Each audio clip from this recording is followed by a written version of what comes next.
আচ্ছা, আমরা যদি পরবর্তী প্রশ্নে যাই, পরবর্তী প্রশ্নে কি আছে?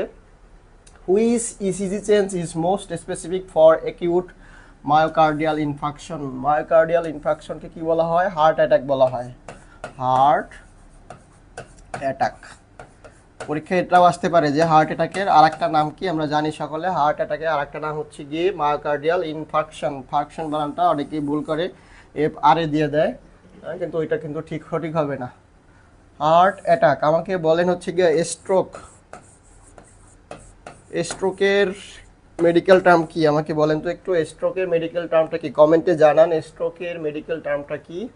আর মায়োকার্ডিয়াল ইনফাকশন হচ্ছে কি? Heart attack.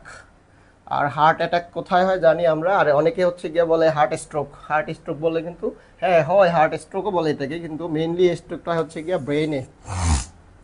এখন বলছে দেখেন কি, which ECG change is most specific for acute myocardial infarction.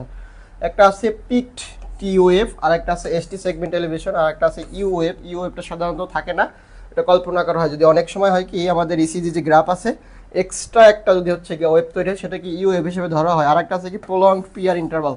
আমরা এই দুইটা পয়েন্ট নিয়ে একটু আলোচনা করবো। এই দুইটা পয়েন্ট ইম্পর্ট্যান্ট আমাদের এখান থেকে পরীক্ষায়। এই যে এই পয়েন্টটা অনেক সময় আসে পরীক্ষায়, বিশেষ করে আইসিডিআর পরীক্ষায় তো আসেই। দেখি কি আসছে। এসটি সেগমেন্ট এলিভেশন আমরা জানি এসটিএমআই। এসটিএমআই বলতে হচ্ছে এমআই কে দুইটা ভাগে ভাগ করছে মার্কেট। একটা হচ্ছে গিয়া এসটিএমআই ই আছে এখানে, আর একটা আছে নন এসটিএমআই।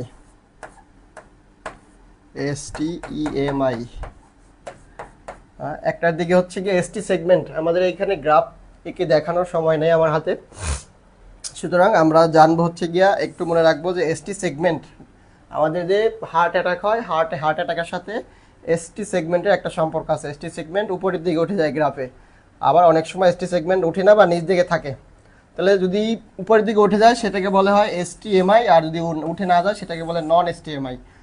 সুতরাং আমাদের এখানে সঠিক উত্তরটা হবে এসটি সেগমেন্ট এলিভেশন। আর পি টি ওয়েভ অথবা টল টি ওয়েভ বলে এটাকে, এটা মনে রাখবেন, নোট ডাউন করেন। এটা টল টি ওয়েভ যেটা আসে পরীক্ষা আসে অনেক সময়, গুরুত্বপূর্ণ একটা পয়েন্ট। এটা হচ্ছে হাইপার ক্যালেমিয়া। হাইপার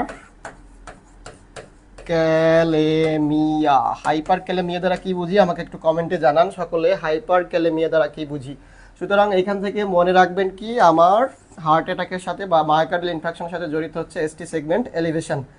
আর পিক টি ওয়েভ অর্থাৎ টি ওয়েভটা উপর দিকে উঠে গেছে গ্রাফ থেকে, অথবা টল লম্বা হয়েছে, আর সেইটা কোন ক্ষেত্রে দেখা যায়? সেটা দেখা যায় হচ্ছে গিয়া হাইপার ক্যালেমিয়া। এখন হাইপার ক্যালেমিয়া জিনিসটাকে এটা একটু আমাকে জানান কমেন্টে। আমরা পরবর্তী প্রশ্নে যাই।